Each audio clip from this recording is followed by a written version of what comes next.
another nail in my coffin. Greetings, everybody. It's me, your friendly neighborhood Uncle Blade, I guess. Yeah, if you saw last week's video, you know I kind of made a big mistake, and I was messing around with Entre Toulon serum. I accidentally poked myself, got some of my blood mixed in, and then, yeah, so this happened. But the show must go on. So, welcome back to my channel, or welcome to my channel. Today, we're nailing the 14th movie in the Puppet Master franchise, Dr. Death. And this is the most recent, and it's the second spin-off movie in the Puppet Master franchise following my movie, Blade, the Iron Cross, which it was covered last week. Full Moon recently announced in March that there's another spin-off movie coming out later this year, Furnace Leech Woman. But here's a look at the average nails in a coffin for all the Puppet Master films I've covered so far. I'm not sure how long I'm going to be stuck like this since I made that stupid mistake last week. Yeah, I guess I do deserve that one nail in the coffin for that. But I do have an idea on how I can get back to normal. Luckily for me, was able to talk to Chucky, which we all know I'm a big fan of Chucky. I'm not sure if I should trust him. He did say he could help me, but I really don't think I have much of a choice. What do you think? But I guess just stay tuned to the end of the video so we can see how everything works out. But that's enough of all that. Let's get down to business, put some nails in a coffin with the most recent entry in the Puppet Master franchise, Dr. Death. The movie begins with the man, Mr. Kuda. He's having a nightmare with some flashbacks to fighting in a war. In a dream, he's strapped to a gurney and he's struggling to get free, screaming in pain, it looks like. The Dr. Death puppet is all around him in his dreams. This guy wakes up from his nightmare, clutches his chest, and he dies of a heart attack. And we see that he was staying in Shady Oaks Senior Living Facility. By the way, Shady Oaks was the name of the cemetery at the beginning of Puppet Master 2. I'm not grading this first death since there's not really not much to go on. He was having a nightmare and died from a heart attack. And that's not really anything for me to really analyze with his death. Like, I don't know if he had a bad diet or what. He got scared to death in his dream. So, really didn't see much else to go on. So, I'm going to skip this one and we're not going to nail it. The next morning, while they're taking this heart attack patient, Mr. Kuda's body away, new hire April arrives at the senior living facility. One of her first assignments is to gather up the belongings of Mr. Kuda. She and two other orderlies, Ryan and Flynn, find an old trunk in Mr. Kuda's room. Flynn is your typical creep, and he can't wait to open the trunk to see what it contains. When he gets the trunk open, we see that our puppet footage film, Dr. Death, is in it. And we haven't seen Dr. Death since Retro Puppet Master, where it was his first appearance. Jennifer, one of the orderlies, is giving April a tour, and she's introducing April to all the residents of Shady Oaks, including Mr. Beaumont. She can't speak due to a recent stroke she had, and Jennifer and Ashley find Dr. Death in her room. Jennifer was telling Ashley that Mrs. Beaumont is a klepto, so they just think she stole the puppet. Later that night, Ms. Beaumont is lying in bed, sleeping, and she uses an oxygen tank to help her breathe. Dr. Death sneaks into the room and disconnects the hose to the oxygen supply. Ms. Beaumont sits up in the bed. She can't do anything. She's struggling to breathe. Dr. Death jumps on the bed, probably scaring the hell out of her. And all this was too much for Ms. Beaumont. We see her a little while later, lying in bed, clutching Dr. Death to her chest after she had died. This first set of nails is going to Mrs. Beaumont, and she earned herself 2 nails in a coffin. She couldn't speak since she had a stroke, so she couldn't call for help. She was struggling to breathe, and she was probably really weak from having a stroke, so it's not like she can go run and get help. She also looked pretty terrified at what she saw, this Dr. Death puppet jumping on her bed. So I don't feel like she was capable of doing much in this situation, so I'm going to go down the middle and give her 2 nails in the coffin. Later on that night, the coroner, Mr. Abbott, is in his office filling out some paperwork. The body bag that Ms. Beaumont was in is slowly starting to open up. The coroner hears this and he goes over to investigate. He walks over to the table, sees the bag open. When the coroner is looking inside the body bag, Dr. Death appears behind him, slashes at his Achilles tendon with the scalpel. His foot almost comes off, the cut is so bad. He falls to the floor screaming while Dr. Death picks up a bone saw. He gets on top of the guy and kills him with the bone saw. Mr. Abbott is only getting 1 nail in the coffin. He fell into the same trap that at least 80% of these victims fall into, one where they forget they have arms. There have been too many kills that start out this way in the franchise. A slash to the Achilles tendon, the victim falls to the floor, and then they're attacked by a sharp instrument, never defending themselves. They don't even consider covering up, using their arms to protect themselves, getting back, nothing. So, seen it a lot of times while covering these 14 Puppet Master movies, and if you forget you have arms, you're only going to get one nail in the coffin. One of the orderlies, Flynn, is smoking a cigarette by his car, and while he's doing so, he sees some wet footprints on the ground. He follows him into a shed and he's looking around. He's surprised by the corpse of Mrs. Beaumont, which was missing from the morgue earlier after Mr. Abbott was killed. Mrs. Beaumont's corpse pushes Flint into some boxes, knocking him down. He doesn't know what's going on since he actually saw her pass away, so he's really confused. He gets back up to his feet, and then he finds Dr. Death puppet on the ground, so he goes to pick it up. The puppet makes some muffled noises and turns his head around. This freaks out Flynn, and he tosses the puppet away from him. Flynn then hears some scurrying noises, and he's freaked out. Mrs. Beaumont appears behind him, and as soon as Flynn turns around, she slams a garden trawl into the top of his head, killing him. This guy was an idiot, and I'm giving him one nail in the coffin. He saw the corpse of someone who he knew was dead walking around, and it pushed him. He finds this puppet, which moves on his own, and he tosses it away, but he doesn't get out of the shed. He just stays there and does nothing. He didn't try and get help or even just get the hell out of the area after you saw a corpse push you and a puppet moving by itself. I think if you saw one of those two things, especially both, you would not want to stay in the same spot where you were attacked. He was dumb, typical dumb character stuff with this guy, too stupid to know any better, so he gets one nail in the coffin. Jennifer is making her rounds, making sure everybody is ready for bed. She goes into Rufus's room. I guess they have a little arrangement where they get to kind of make friends with each other since Rufus has a lot of money and he's lonely. She gives him a vitamin to help him stand at attention, I believe. And she says it's going to take a little while, so she's going to be back in about half an hour to go check on him. She goes back. He's laying in bed with the covers on his face. She thinks he fell asleep. So she turns around and she puts her top back on since he's sleeping. But then she sees something fairly large standing up by Rufus's crotch. She's curious, so she pulls back the covers and is attacked by Dr. Death. She's struggling to fight off the puppet, but he was able to slash her across the throat, killing her. Rufus was killed off screen, so he's doubly not getting nailed tonight. Jennifer really wasn't a bad person in this movie, but that doesn't mean she's not going to get nailed, and I'm giving her 1.5 nails in a coffin.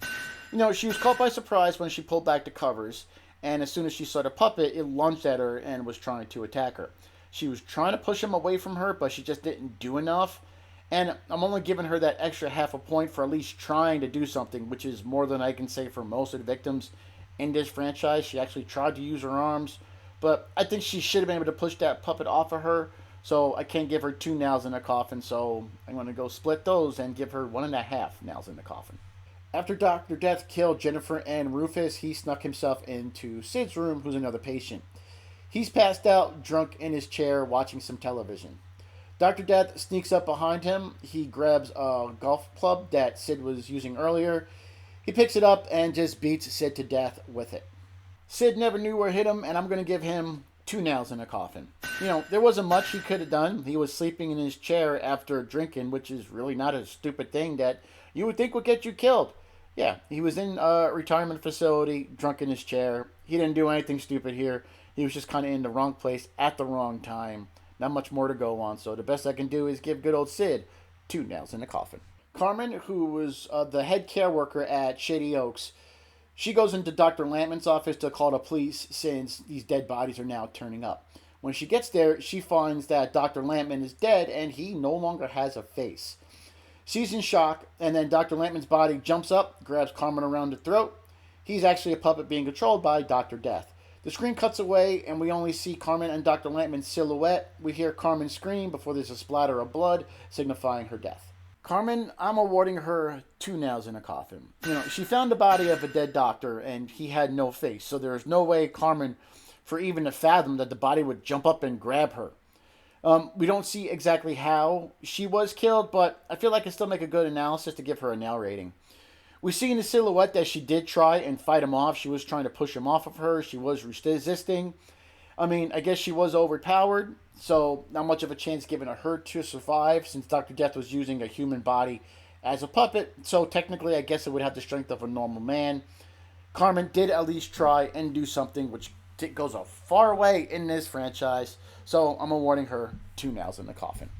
Ryan and Ashley find that everyone else has been killed. Gladys was killed off screen, so no nails for her. So now Ryan and Ashley are the only ones left. They encounter Dr. Death using the Dr. Lampman body as a puppet. Ryan tries to fight Dr. Death, but the doctor gets behind him and starts to choke him out. Ashley picks up a defibrillator, charges it up, and she zaps the Dr. Lampman puppet. This causes the doctor to let go of Ryan, and the puppet falls down to the floor. Ryan comes to after almost being choked to death. The first thing he does is place his ear to the doctor's chest to make sure he's dead. They don't know that Dr. Death is inside him using me as a puppet. So when Ryan places his ear to Lampman's chest, Dr. Death stabs through Lampman's chest right into Ryan's head, killing him. Ryan was a dumbass. I'm giving him 1 nail in the coffin. The first thing he does after almost being choked to death is put your head on the Lampman puppet to make sure to see if it's breathing. The thing with the skull for a head that he knows is probably can't be alive right now. But granted, I'll give him he didn't know Dr. Death was inside of him. But if I was attacked and almost killed, I'm not checking on the person who just tried to kill me. Especially not by holding my head to the person's chest to see if he's breathing or if he has a heartbeat. That was one of the dumbest things this guy could have done. It made zero sense. And the only reason I'm not going to give him half a nail is that he was pretty much like a CNA, I believe. So maybe he felt obligated to check on the body. But yeah, the best I can do with this moron is give him 1 nail in the coffin for being so dumb. After Ryan is killed, Ashley sees Dr. Death poke his head outside of Lampman, and then he goes back inside the doctor. She's a little freaked out. Lampman gets up, and you see inside of him, you get to see how Dr. Death is pulling muscle fibers like the strings of a puppet. Ashley gets to her feet. She talks to the doctor. She tells him that he's the person she was looking for. We find out that she's the great-great-granddaughter of Duval. Duval was the one who taught Andre Toulon the secrets of life using the scroll of Osiris. This was way back in Retro Puppet Master, where young Andre Toulon was played by Greg Sestero. Ashley tells the doctor that she wants to help him find the rest of his friends. Movie ends right after she says that, so we'll have to wait to see if any more comes from this timeline. Since back in early March, like I mentioned earlier, Full Moon did announce their next Puppet Master movie, Furnace Leech one. Just not sure if that's going to connect to this one. There we go, ladies and gentlemen. Those are all my nails in the coffin for Puppet Master's Dr. Death. Here's a summary of all the nails I've awarded. Here's a summary of the average nails in a coffin for all 14 movies in the Puppet Master franchise. You can see that Curse of the Puppet Master and Blade the Iron Cross are tied with the lowest nails in a coffin average with only 1 nail, and Retro Puppet Master wins with the highest average nails in a coffin with 1.95 nails. And the Puppet MVP for this week is, well, I mean, of course, it's Dr. Death. It was his movie. He did all the killing. He was kind of cool in this movie. So, yeah, no surprise to anybody. MVP for this film is Dr. Death. Alright, so let's try this. I really hope it works. Chucky let me borrow his Hara Dambala, and the little Chucky I had there said he would read it, and he's down there because he didn't want to be on camera, I guess. So, alright, hit it, Chucky. I hope this works. Adi Dewey Dembella, give me the power, I beg of you. Le Mercier de Bois Chaillot. Adelaide pour des Bois, say Dembella! Say Dembella!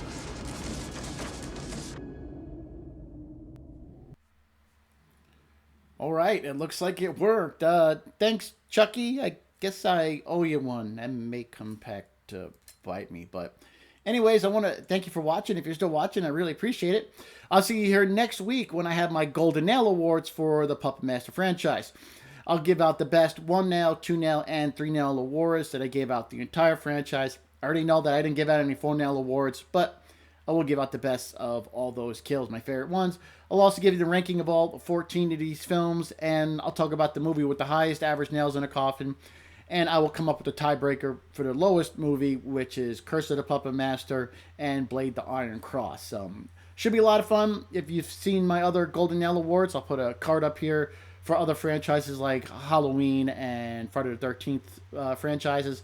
those are a lot of fun. So I'll see you here next week when I wrap up after covering 14 movies in the Puppet Master franchise, the most of any franchise that I've covered yet. It was a lot of fun. There were some good films in there and some stinkers, but we'll talk all about that more next week. So get my sorts back. Take care, everybody. Be good to yourselves. Be good to each other. I am your friendly neighborhood Uncle Pete, and remember, with great kills, there must also come great nails.